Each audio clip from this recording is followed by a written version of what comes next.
Dive into our newest narrative, Ghosts of the Forsaken Path, crafted with care by StoryWave.ai. Show your support by liking, sharing, and subscribing for a new story every day. Chapter 1: A Haunting Arrival. I stepped over the threshold of the Stanley Hotel, a sanctuary of the past held within the embrace of the Rocky Mountains. The air, thick with the scent of aged wood and whispers of bygone eras, wrapped around me like a shawl. My fingers lingered on the locket at my throat, a twin to the one lost with my sister Annabelle. Her absence was a void, a silent scream in the symphony of my existence. The lobby sprawled before me, grandeur faded like the sepia tone of an old photograph. I could almost hear the echoes of laughter and the clink of champagne glasses from celebrations long since silenced. My eyes were drawn to the ballroom doors, their once lustrous wood now dulled. Theodore, the hotel historian, emerged from the shadows, his presence as solid as the ancient walls. "Evelyn Harrow," he rumbled, the deep timbre of his voice grounding me to the moment. "I've heard much about your work." I nodded, my whispery reply a stark contrast to his own. "And I, of the Stanleys' haunted history." As evening drew her cloak tighter, the hotel seemed to exhale, and with it a chill pricked at my skin. I followed Theodore's lead, his silhouette a guiding navigation light, through the maze of corridors adorned with portraits of stiff-collared patrons whose eyes seemed to follow with a curious intensity. In the hushed reverence of the ballroom, I felt her, the spectral lady, a glimmering silhouette against the backdrop of faded grandeur. Her pale blue gaze met mine, and the air was heavy with the scent of lilies, the aroma of morning. She drifted closer, and my heart quickened, skeptic's mind warring with the evidence of my senses. "Evelyn," she whispered, her voice an echoing lament, and my breath caught. That same utterance, that same intonation, had been my sister's last. I turned away, seeking the solidity of the living. A group of guests congregated, their voices a low murmur as they shared stories of encounters with the unseen. A woman spoke of her daughter's laughter, heard in the stillness of night. A man recounted the touch of a hand, guiding him away from a crumbling staircase.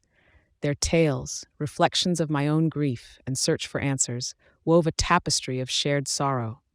The night deepened, and the ballroom, once the heart of revelry, now throbbed with a more somber pulse.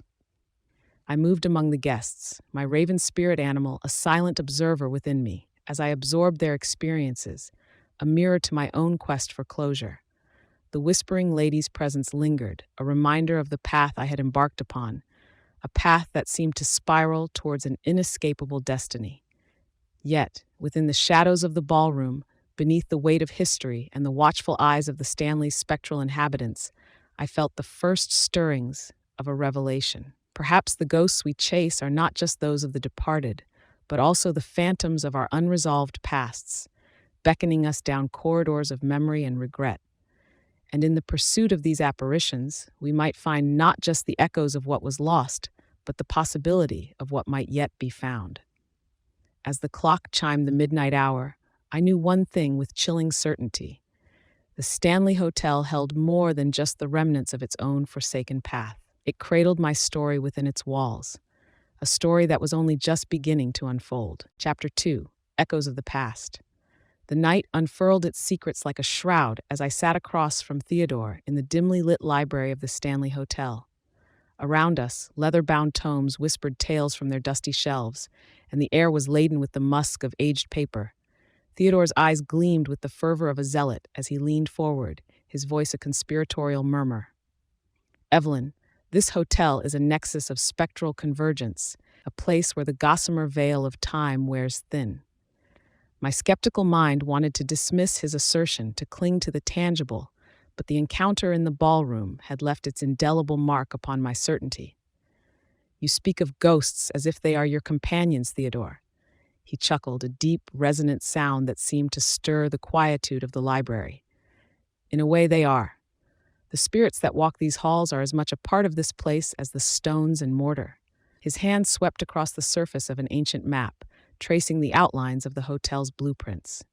"Take the ballroom, for instance," he continued. 100 years past, it was the jewel of the hotel, an epitome of elegance until the fire. I leaned in, drawn despite myself. "A fire? I've not heard this chapter of the hotel's history."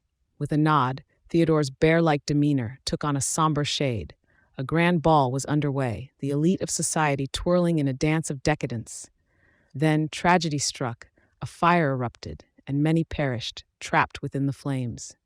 As he spoke, the air around us seemed to shimmer, and my gaze was drawn to the flickering shadows cast by the lone candle on the table. In its dance, I saw the ballroom come to life, the laughter of the revelers, the swish of silk gowns, and then the horror as flames encroached, their insatiable hunger turning merriment into mayhem. My breath hitched, the vision dissolving as suddenly as it had appeared, leaving behind only the echo of screams in my ears. I saw it, I whispered, my voice barely breaking the silence, the fire, the panic. Theodore's brown eyes held mine. The past lingers here, Evelyn. It yearns to be remembered, to be known. I couldn't deny the chill that crept up my spine, the realization that the ghosts of the Stanley Hotel were more than mere echoes. They were imprints of lives and stories left unfinished. The key, he said, tapping his tattooed wrist, is to unlock the secrets they guard, to understand the tapestry of tragedies and triumphs woven into these walls. I found myself nodding. The investigator within me awakened. And you believe these secrets can be unearthed, that we can learn from them? With every fiber of my being, Theodore affirmed, his gregarious nature subdued by the gravity of his quest. Our conversation stretched into the night, a lengthy exchange of theories and experiences, of shared curiosity and the unspoken bond of those who chase shadows. Each word, each revelation seemed to pull at the threads of the Stanleys' indecipherable past, revealing glimpses of a foundation fraught with splendor and sorrow, a path that had led to its current state of forsaken glory. As dawn approached, the library's secrets enfolded us, and I left Theodore to his musings, my mind reeling with the possibilities. The path before me was uncertain, winding through history and hauntings, but one thing was clear. The ghosts of the Stanley Hotel were calling, and I could not ignore their siren song. Chapter 3. The Midnight Seance. The clock struck 12, its chime a solemn harbinger as I sat in the heart of the Stanley Hotel's most secluded parlor, encircled by the eager faces of guests who clung to my every instruction. The candlelight flickered, casting quivering shadows upon the walls, as if the very essence of the hotel stirred in anticipation of the ritual to come. Evelyn, with her lean build and auburn hair cascading over her shoulders, adjusted the vintage locket around her neck, an emblem of her heart's yearning. "We must join hands," I instructed, my voice steady despite the uncertainty that gnawed at my resolve. "Focus your thoughts on the loved ones you wish to reach." The circle tightened, hands clasping with the intimacy of shared purpose. I closed my eyes, summoning the image of Annabelle, my twin, whose absence was an ever-present ache. As the essence commenced, an unnatural hush descended upon the room, the air growing sharp as if the temperature had plummeted within heartbeats. My breath materialized before me, a misty cloud in the candlelight, and a sense of foreboding coiled within my chest. The guests' whispers were like the rustling of leaves, their words a litany of hope and desperation. "Speak to us," they implored the unseen. "Give us a sign." It was then that the mournful whispers began, a susurration that seemed to emanate from the very walls. The voice of the whispering lady, Charlotte, slithered through the parlor, her sorrowful presence a cold caress against our skin. One guest, a man with a countenance as pale as the moonlight, shuddered violently. "She speaks," he gasped, his brown eyes wide with fear. "She speaks of loss, of endless grief." The circle broke as panic stirred within the guests, their shared anticipation now fractured by terror. A heavy dread settled over us, and I knew that something malevolent had been awakened, not my beloved sister, but a spirit bound to the hotel by her own tragic demise. The whispers grew louder, an insidious choir that filled the minds of those present with images of despair. The bear-like Theodore, his usually gregarious nature subdued, moved to my side. "We must end this," he said, his deep voice laced with urgency, "before the madness takes hold." I nodded, my thoughts a whirlwind, as I struggled to regain control of the essence. "Return to the shadows," I commanded, my voice a whispery blade cutting through the onerous atmosphere. "Leave us in peace." For a moment, it seemed as if the whispering lady heeded my plea, the chill receding like a tide pulling away from the shore. But then her silhouette glimmered in the dimness, a silent testament to the ruinous path we had tread. the whispers faded, leaving behind a silence more deafening than their mournful song. Guests murmured amongst themselves, their voices a babble of confusion and fear, recounting the chilling sensation of her presence, the way their minds teetered on the brink of madness. A woman, her emerald eyes reflecting the candlelight, approached me with a tremulous smile. "I heard him, my husband," she said, her voice barely above a whisper. "He warned me of a darkness within these walls." The weight of her words settled upon me, a burden I had not anticipated. The ants, intended to bridge the gap between worlds, had instead opened the door to something far more sinister. As the guests dispersed, their footsteps echoing through the hotel's corridors, I remained in the parlor, the locket in my hand pulsing like a heartbeat. The Stanley Hotel, with its haunted past and spectral inhabitants, had revealed a glimpse of its true nature, a place where the veil was thin and the dead held sway over the living. I realized then that my quest for closure had led me to a precipice, the edge of an abyss that yawned wide and hungry. And somewhere in the darkness, the whispering lady awaited, her whispers a siren call to the forsaken path that lay before me. Chapter 4: Shadows Unleashed.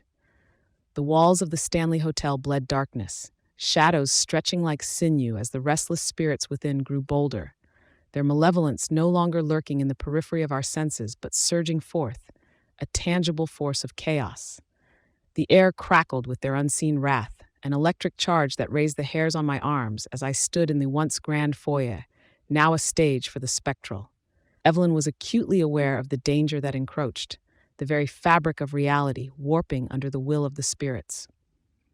The guests, those poor souls seeking respite within these haunted halls, found themselves ensnared in an otherworldly snare. I could hear their distant cries, a rattle of fear and confusion as they stumbled through corridors that twisted and turned upon themselves, a labyrinthine trap with no discernible exit. A shiver of will coursed through me, battling the instinct to flee from this bedlam. I could not abandon these people to the mercy of the ethereal tempest, nor could I ignore the call of my own heart, which yearned to face the darkness head-on, to confront the source of this maleficence and demand reckoning. "Theodore," I called out, my voice steady despite the maelstrom that raged around us. He appeared from the shadows, his stocky frame a beamer of solidity in the miasma. "We must act, Theodore. We cannot let this anarchy persist." His deep, gravely tone held a note of solemnity as he stepped closer. "Evelyn, this is no simple haunting. The spirits are enraged, lashing out with a fury I've not seen before. It's as if they are being compelled." The hint of a personal connection to these events flickered across his features, a shadow of a past not fully disclosed. I caught the briefest glimpse of the old key tattoo on his wrist as he gestured emphatically, and the image seared itself into my mind, an emblem of a story yet untold. Compelled by whom or what? I demanded, the investigator within me seizing upon the clue.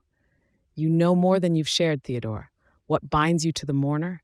He hesitated, the lines etched into his face deepening with the weight of unspoken history. "Charlotte, the whispering lady, she and I," he paused, collecting his thoughts. "There's a kinship of sorts, a shared tragedy." His admission hung in the air between us, a gossamer thread connecting present to past, and I sensed the ignition of conflict within him, a battle between the desire to keep his secrets and the necessity of revelation. The hotel seemed to groan, its very foundations quivering as the spirit's fury manifested in flickering lights and the sudden, violent shattering of windows. Screams pierced the night, a chilling symphony that underscored the urgency of our situation. "Evelyn, we must gather the guests, fortify ourselves in the chapel," Theodore insisted, his demeanor now one of a commander rallying his troops. "It's the heart of the hotel, the most hallowed ground. Perhaps there we can stem the tide." I nodded, the decision made. We would stand our ground. Together we moved through the pandemonium, calling out to the guests, herding them towards sanctuary. The whispers of the mourner trailed us, a litany of despair that sought to unravel our resolve. In the chapel, with its stained glass windows casting prismatic light upon our faces, we found a momentary respite. The guests, wide-eyed and trembling, looked to me for guidance, their faith in the living a blatant contrast to the fear of the dead that had gripped them.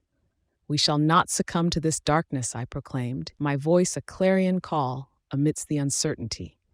We are bound by more than fear. We are bound by our humanity, our will to survive. Theodore stood by my side, his presence a voucher to the strength we would need to muster. The shadows may have been unleashed, but within the light of the chapel, within the hearts of those who stood with me, there flickered a flame that no specter could extinguish. As the night waned, I pondered the path that had led us here, to this precipice where the ruinous past and uncertain future converged. And I knew that the key to our salvation lay not just in the light, but in embracing the shadows and uncovering the truths they so jealously guarded. Chapter 5: The Whispering Lady's Lament. The air in the Stanley Hotel's once opulent ballroom was thick with the scent of bygone perfumes, a fragrant tapestry woven into the very fabric of the chamber. Here, amidst the echoes of a spectral waltz, I found myself standing at the precipice of the netherworld, where the divide between the living and the departed was no more substantial than a wisp of mist. Eve, as I had come to be known, was a vessel of the hotel's haunted chronicles, and now I was about to immerse myself in the tragic saga of Charlotte, the Whispering Lady, whose presence was as pervasive as the silence that fills the void of unspoken confessions. Theodore, his usually robust frame sagging with a weight unseen, joined me in the heart of the ballroom. The candlelight threw his face into relief, accentuating the creases that spoke of burdens carried and secrets kept. "Evelyn," he began, his deep voice resonating with the gravity of the tale he was about to unfurl. "Charlotte was once the belle of every ball, her laughter the melody that soothed the soul of this hotel." As his narrative unwound, the room around us seemed to transform, the tattered curtains drawing back to reveal the splendor of yesteryear. A spectral orchestra materialized, their instruments silent to the living ear, yet alive with a resonance that transcended time. I watched, heart pounding in my chest, as the apparition of Charlotte appeared, her silver hair cascading like a waterfall over her ethereal shoulders, her pale blue eyes alight with the joy of the dance. Her delicate hand was clasped in the grip of a suitor, a shadowy figure whose features were blurred, as if smudged by time itself. The dance was a macabre pantomime, a performance for an audience of one. I could feel the sweep of their movements, the rise and fall of their steps, a waltz that was both beautiful and sorrowful. And then, with a crescendo that I felt rather than heard, it ended. Charlotte's life extinguished in a moment of untold horror, her final breath a whisper that would echo through eternity. Theodore's voice cut through the vision, a lifeline back to the present. Her spirit remains, Evelyn, trapped in the perpetual lament of that fateful night. I turned to him, my own thoughts a tempest. And what of the living, Theodore? Those who now share in her torment. He glanced towards the corner of the room, where a guest, a gentleman of middle age, sat muttering to himself, his mind a labyrinth from which there seemed no escape. His whispers melded with Charlotte's, a symphony of anguish that threatened to overwhelm us. "This place," I said, "it's more than haunted. It's a crucible of human suffering, where the dead prey upon the living, feeding on their sanity." Theodore's nod was solemn. "Yes, and we are but actors in its tragedy, our roles etched in the ledger of the Stanley's cursed history." Our discourse stretched into the night, an exchange of conjecture and revelation, as we grappled with the reality of our predicament. The hotel was a vessel adrift on the seas of the past, and we were the unwilling crew, bound to its course by chains of spectral iron. As dawn approached, the ballroom faded to its present decay, the waltz but a memory that clung to my senses like the remnants of a dream. I knew then that the path to understanding, to perhaps ending this cycle of despair, lay in the heart of the Whispering Lady's lament. The hotel's guests, each a reflection of Charlotte's eternal sorrow, were the keys to unraveling the tapestry of the past, and I, Evelyn Harrow, would be the one to thread the needle through the fabric of this ghostly enigma, to stitch together the fragments of truth hidden within the shadows of the Stanley Hotel. Chapter 6: The Key to Eternity. Dawn had not yet kissed the horizon when I found myself in the bowels of the Stanley Hotel, where the air was thick with the dust of decades and the silence was a presence in its own right. A single bulb swung overhead, its light flickering like the heartbeat of a ghostly sentinel.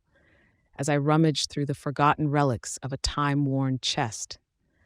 The object of my search lay nestled within the velvet lining, its form unassuming yet imbued with an aura of latent power, the old key Theodore had spoken of, rumored to possess the ability to bind or release the spirits that roamed these corridors. As my fingers brushed against the cold metal, a shiver traversed my spine, the sensation not entirely born of the chill in the air. Evelyn, once a skeptic, now stood at the precipice of belief, the key a talisman that held the potential to alter the fate of the Stanley and its spectral inhabitants. But within its intricate design lay a labyrinth of consequences, each turn leading to a choice that could sever the tenuous thread connecting me to Annabelle, my twin, whose spirit lingered in the liminal spaces of the hotel. Theodore's voice broke the silence, his tone a mixture of awe and trepidation. Evelyn, that key. It's been said to be the master of the hotel's souls, a gateway to their salvation or damnation. His words hung heavy between us, a reminder of the gravity of our undertaking. The locket at my throat, a twin to Annabelle's, felt suddenly burdensome, its weight a metaphor for the responsibility that now rested upon my shoulders. Theodore, I replied, my voice a mere whisper. Using this key might be my only chance to free Annabelle. But what if in doing so, I lose her forever? His stocky frame leaned against the stone wall, his salt and pepper beard a bold demarcation to the surrounding darkness. Evelyn, we are all of us tethered to something, our past, our fears, our hopes. It's what makes us human. But sometimes we must let go to move forward. The resonance of his words struck a chord within me, and I was reminded of his own struggle with the ephemeral nature of memory, his fear of being forgotten, like the ghosts whose stories he had dedicated his life to preserving. As though summoned by our discussion, a spectral figure materialized before us, Annabelle, her emerald eyes mirroring my own. She was tethered to this place by the unresolved grief that anchored her to the mortal plane, a grief that mirrored the ache in my own heart. I reached out, the key in my hand casting an otherworldly glow as I addressed her spirit. Annabelle, I have the power to release you, to grant you peace, but I fear losing the last piece of you that remains with me. Her response was a whisper, a breeze that stirred the dust at our feet. Evelyn, my dear sister, do not bind yourself to my fate. Live the life we were both denied. Her words were a balm and a blade, soothing yet cutting deep into the fabric of my being. I felt the point of no return looming before me, a door that once opened could never be closed. Theodore and I exchanged a glance, a silent conversation passing between us. The decision was mine to make, and mine alone. With a steadying breath, I turned the key, the click of its mechanism, a sound that would forever echo in the narrative of the Stanley Hotel. The spirits stirred, a tempest of light and shadow, as the key to eternity turned in the lock of destiny. And as the sun crested the horizon, its rays piercing the gloom of the basement, I knew that the path I had chosen was irrevocable. The hotel's ghosts and my connection to Annabelle were now in the hands of fate. Chapter 7. The Corridor of Whispers. In the hushed penumbra of the Stanley Hotel's longest hallway, the air vibrated with the murmurs of the unseen. It was here, in this narrow stretch of reality, that the fabric between worlds had frayed to near transparency, and the whispers of the mourner Charlotte wove through the minds of the living like a chilling serenade. My name is Evelyn, and as the custodian of my sister's memory and the unraveler of the hotel's curses, I found myself walking the corridor of whispers, the echoes of the past and the cries of the present converging into a symphony of discord. The walls seemed to pulse with life, or perhaps it was death reborn in the breath of Charlotte's lament. Miss Harrow, came a voice strained with fear. It was Margaret, a guest whose once vibrant demeanor had dulled under the weight of the hotel's burdensome atmosphere. They're everywhere, the voices. They know our secrets, our regrets. Her eyes were wide, reflecting the flickering lights that danced like will-o'-the-wisps along the ceiling. The hotel was manifesting our darkest fears, turning them against us, as if the very foundations reveled in our torment. I hear them too, Margaret, I confessed, my voice a lantern of solidarity in the creeping madness. But we cannot let them divide us. We must stand united, or we will fall separately into the abyss. Theodore's deep, calm voice resonated from behind us. Evelyn's right. This hotel, it feeds on our despair. We need to shield our minds, fight back against the fear. His words, usually a comfort, now seemed to fall flat against the onslaught of the hotel's malevolence. The guests, once strangers bound by the common thread of curiosity, now eyed one another with suspicion, their camaraderie unraveled by the unseen hands of the past. A bustle of cries echoed down the corridor as the hotel bore into the hearts of its inhabitants, sowing chaos where there had once been cautious peace. "Annabelle," I whispered, my voice a thread of hope in the overwhelming despair, "help me. Give me the strength to battle this darkness." Her spirit flickered at the edges of my vision, a specter of sorrow and love intertwined. "Evelyn," she pleaded, her voice a tether pulling me toward an uncertain fate, "let me go. It's the only way to save them, all of us." The weight of her words bore down on me, a crushing reminder of the choice that lay in my hands. With every step down the corridor, the despair grew, a tangible thing that clung to my skin like cobwebs. Margaret clutched at my arm, her nails digging in, a lifeline against the encroaching insanity. "What do we do, Evelyn? How do we fight something we cannot see?" I stopped, facing her, my backbone a fortress against the shadows. "We hold on to what makes us human, Margaret. Our hope, our love, our defiance in the face of despair. We fight by not succumbing to the whispers." Theodore joined us, his presence a silent vow of support. "We'll walk this path together, and not even the Stanley can break the strength of the living." It was our darkest hour, the hotel a crucible in which our souls were tested. But even as the corridor seemed to stretch into infinity, I knew that the key to our salvation lay within ourselves, in the bonds we forged and the courage we mustered in the face of the unknowable. With a deep breath, I led the way, the corridor's whispers a dirge for the damned that we refused to heed. For in this battle against the darkness, our spirits would not be broken, our backbone would not falter. We would walk the path to ruin and emerge not as victims, but as victors over the ghosts of the forsaken path. Chapter 8: The Temptation of the Void. In the suffocating darkness of the Stanley's forsaken catacombs, I stood at the brink of an abyss so profound it threatened to swallow not just light but the very essence of my being. The air was thick with the must of centuries, the stone walls slick with the cold sweat of the earth. Silence reigned like a despot, save for the distant, relentless drip of time eroding stone. Evelyn, once a landmark of rationality, now teetered on the knife edge of belief and madness. The hotel's sinister legacy, an insidious web spun across the expanse of history, seemed to beckon me, whispering promises of secrets unveiled and wounds healed.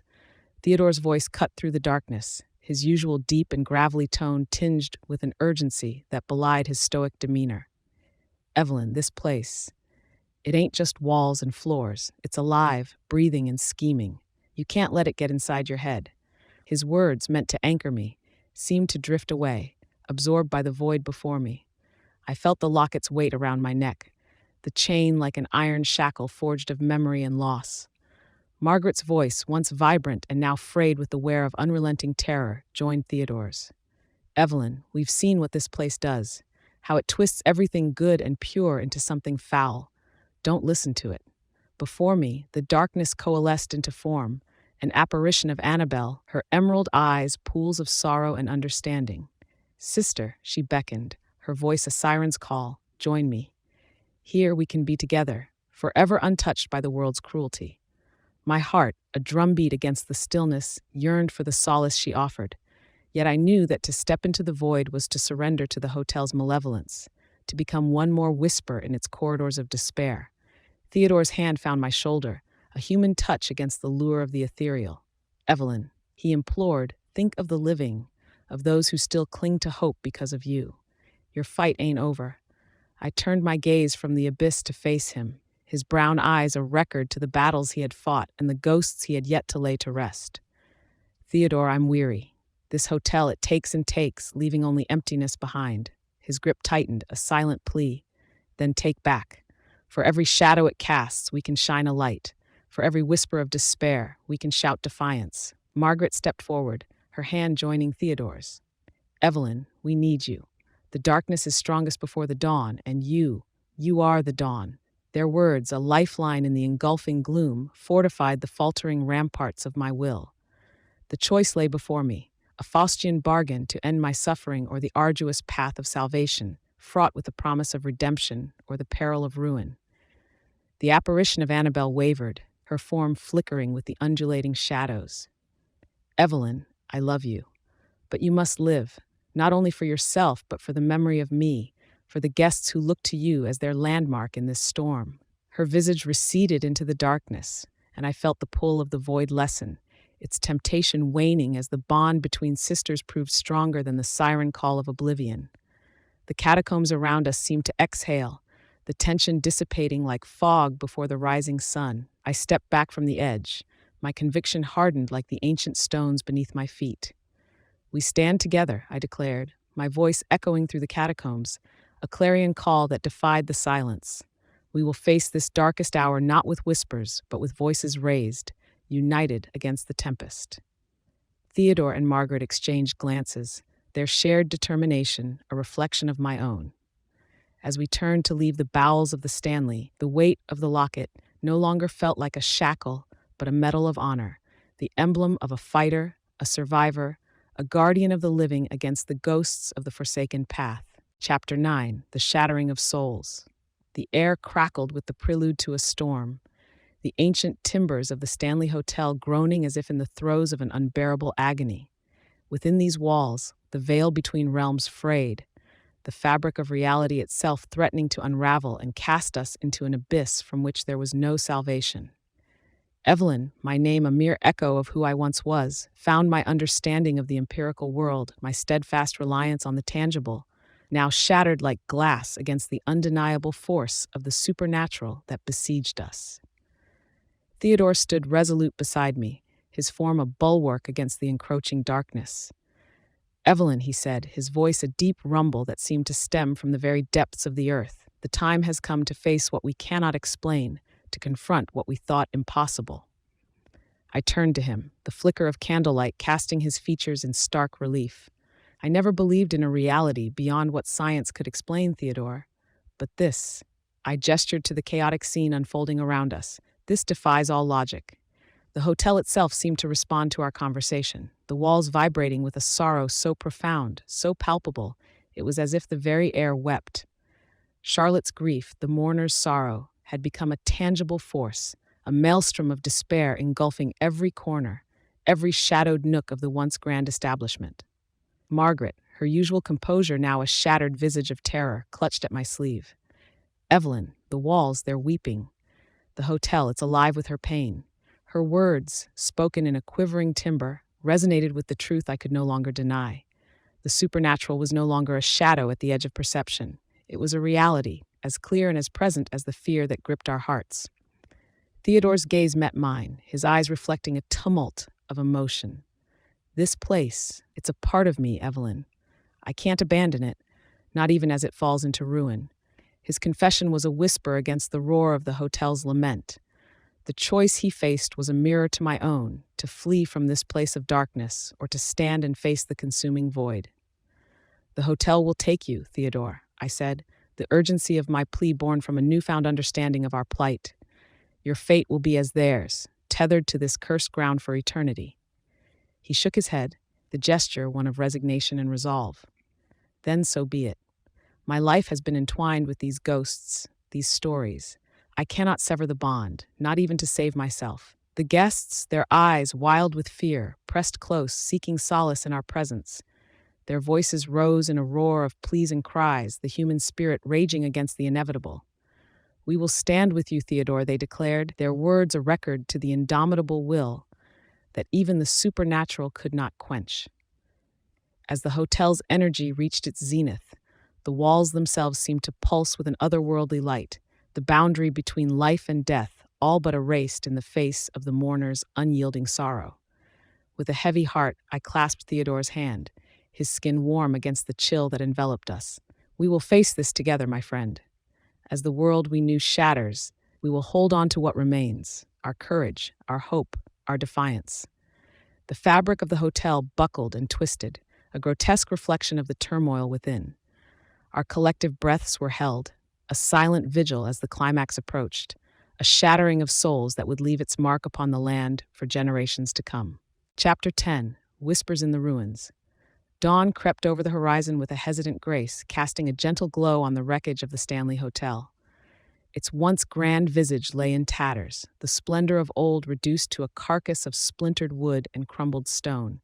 The air, heavy with the scent of dust and decay, bore the silence of a chapter concluded. I, Evelyn, stood amidst the ruins, the light of the new day illuminating the stark reality of the night's events. My heart, once a bastion of empirical certainty, now harbored a belief that had been forged in the crucible of the supernatural. The spirits that had roamed these halls, bound by chains of sorrow and loss, had found their release, and with it, the hotel had exhaled its final breath. Theodore, his frame a silhouette against the lightening sky, approached me with a solemnity that seemed to cloak him like a second skin. Evelyn, the hotel's paid its dues, and the souls, they've moved on. There's peace at last. His words, spoken with a tinge of his deep, gravelly timbre, resonated with the somber truth of our situation. The cost of freedom had been the life of the hotel itself, a price paid in full by the relinquishing of its ghostly inhabitants to the ether. Margaret, her face streaked with the soot of the night, joined us, her gaze sweeping over the remnants of the hotel. It's over, isn't it? The hauntings, the fear, it's all over. I nodded, taking in her disheveled appearance, a stark opposition to the composed woman who had first walked through the hotel's doors. Yes, Margaret, it's over. But for me, it's also a beginning. The words felt strange on my tongue, a tribute to the internal reckoning that I now faced. My scientific roots had been intertwined with the vines of the otherworldly, and the task of reconciling the two lay before me like a path shrouded in mist. Theodore's hand clasped my shoulder, his grip conveying a camaraderie born of shared trials. You're not alone in this, Evelyn. We've all seen, felt things that we can't just forget or explain away with logic. I met his gaze, finding solace in the understanding reflected there. I will seek out the truths that lie beyond the physical world, Theodore, to honor the memory of the lost, including my sister. Margaret's voice was soft, but it carried the strength of conviction. And we'll be right there with you, Evelyn. You've shown us that there's more to this world than what we can see and touch. The sun rose higher, casting its light upon us, 3 souls united by a night that had forever altered the fabric of our reality. The hotel, in its silent desolation, stood as a monument to the mysteries that lay just beyond the veil. As we turned to leave, the whispers of the past rose with the breeze, a mournful requiem for the Stanley Hotel. But within those whispers, there was also a promise of new beginnings, and a quest for understanding that would span the chasm between science and the supernatural. With a final glance at the ruins, I stepped forward, the light of dawn at my back and the shadow of the hotel's legacy at my feet. The path to ruin had been walked, but the journey of discovery was just beginning. And I, Evelyn Harrow, with a heart now open to the impossible, would lead the way. Our shared story comes to a close. We thank you for experiencing Ghosts of the Forsaken Path alongside us. Let StoryWave.ai continue to weave stories from your imagination by supporting us with a like, share, and subscription. Join us for more narrative voyages daily. March 2024. Till we meet again.